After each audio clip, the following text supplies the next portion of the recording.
Hello అందరికీ నమస్కారం. అందరూ ఎలా ఉన్నారండి? నేనైతే బాగున్నాను. మీరు కూడా బాగుండాలని ఆశిస్తూ ఉన్నాను. కొత్త రేషన్ కార్డులపై ఒక అప్డేట్ అయితే వచ్చింది. కొత్త రేషన్ కార్డులు జారీకి డూప్లికేషన్ సమస్య అంటే ఒక్కొక్కరు మీ సేవలో దరఖాస్తు చేసుకున్నారు. తర్వాత ప్రజా దాంట్లో దరఖాస్తు చేసుకున్నారు.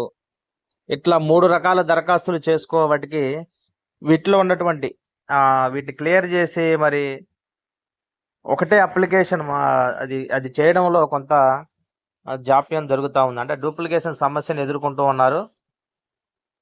మీ సేవకు వచ్చినటువంటి అప్లికేషన్లు మాత్రం స్పీడ్గా క్లియరెన్స్ లభించింది. వీటిలో 4 లక్షలకు పైగా దరఖాస్తులు వస్తే 1,57,000 దరఖాస్తులకు మాత్రం అప్రూవల్ వచ్చింది. ఇవి కాక మార్పులు చేర్పుల కోసం అంటే మరొక 20 లక్షల అప్లికేషన్లు వచ్చాయి. వీటిలో ఇప్పటికే 15.93 లక్షల అప్లికేషన్లు క్లియరెన్స్ వచ్చింది.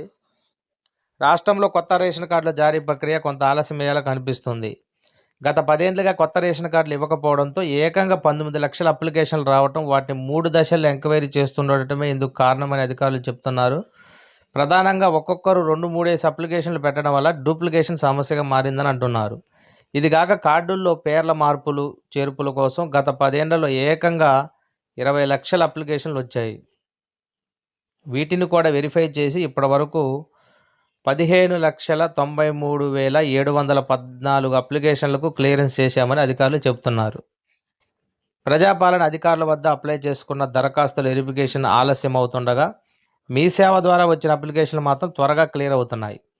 ఇప్పటివరకు మీ సేవ ద్వారా 4 లక్షల అప్లికేషన్లు రాగా 1,57,000 అప్లికేషన్లకు ఆమోదం లభించింది. మరో 2 లక్షల కార్డులను ఈ నెలాఖరు నాటికి మంజూరు చేస్తామని అధికారులు చెబుతున్నారు. వెరిఫికేషన్ పూర్తి చేసుకొని అప్రూవల్ వచ్చిన లబ్ధిదారులను ప్రతి నెల 25వ తేదీ కల్లా కొత్త రేషన్ కార్డు కోటాలో యాడ్ చేసి మరుసటి నెల నుంచి రేషన్ అందించేలా చర్యలు తీసుకుంటున్నారు. 3 దశల్లో వెరిఫికేషన్.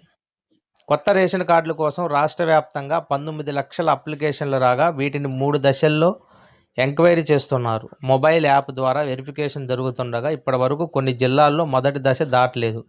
డూప్లికేషన్ సమస్య ఇందుకు ప్రధాన కారణమని ఆఫీసర్లు చెబుతున్నారు. గత బీఆర్ఎస్ ప్రభుత్వం 10 ఏళ్ల పాటు కొత్త రేషన్ కార్డులు ఇవ్వలేదు. కాంగ్రెస్ అధికారంలో రాగానే కొత్త రేషన్ కార్డులు ఇస్తామని ప్రకటించడంతో మీ సేవ, గ్రామ సభలు, మండల కార్యాలయాలు, ఎంపీడీఓ కార్యాలయాల ద్వారా లక్షలాది మంది దరఖాస్తు చేసుకున్నారు. చాలామందికి ఒకటికి మించి అప్లికేషన్లు పెట్టుకోవడంతో డూప్లికేషన్ సమస్య తలెత్తింది. ఈ మల్టిపుల్ అప్లికేషన్ల వల్ల ఎంక్వైరీ ప్రక్రియ లేట్ అవుతుంది. వెరిఫికేషన్ పూర్తయిన అప్లికేషన్లు గిర్దావర్, తహసీల్దార్, ఎస్సీఎస్ఓ, డిఎస్సీఓ లాగిన్ల ద్వారా ఆమోదం పొంది హైదరాబాద్లోని సివిల్ సప్లైడ్ హెడ్ ఆఫీస్కు చేరుతున్నాయి.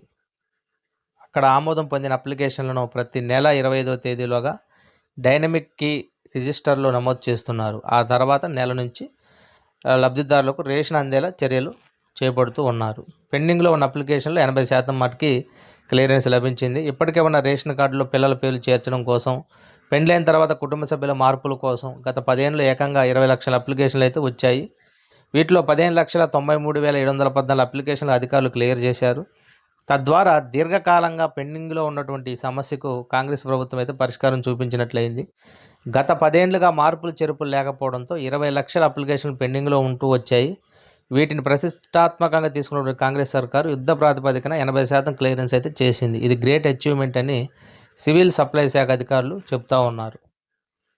ఈ నెలలోనే మరో 2 లక్షల కార్డులు మీ సేవా సెంటర్ల ద్వారా పెట్టుకున్న అప్లికేషన్లో డూప్లికేషన్ ఇతర సమస్యలు లేకపోవడంతో వేగంగా పరిష్కారం అవుతున్నాయి. మీ సేవ ద్వారా 4 లక్షల అప్లికేషన్లు రాగా 1,50,401 అప్లికేషన్లకు ఇప్పటివరకు ఆమోదం లభించింది. ఈ కార్డుల కింద 3,24,968 మంది లబ్ధిదారులకు ఈ నెల నుంచే రేషన్ అయితే అందనుంది. గత ఫిబ్రవరి 7 నుంచే మీ సేవలో రేషన్ కార్డుల అప్లికేషన్ తీసుకోవడం ప్రారంభించారు. మీ సేవ సాఫ్ట్వేర్ డూప్లికేట్ అప్లికేషన్ తిరస్కరించడంతో ఈ విధానంలో వెరిఫికేషన్ వేగంగా జరుగుతుంది. ఈ నెల 25వ తేదీ నాటికి మరో 2 లక్షల అప్లికేషన్లకు అయితే ఆమోదం లభించే అవకాశం ఉందని అధికారులు చెప్తూ ఉన్నారు. ఇదండి రేషన్ కార్డుపై ఉన్నటువంటి లేటెస్ట్ అప్డేట్. మా యొక్క విశ్లేషణ మీకు నచ్చినట్లయితే దయచేసి లైక్ చేయండి, సబ్స్క్రైబ్ చేయండి. ధన్యవాదాలు.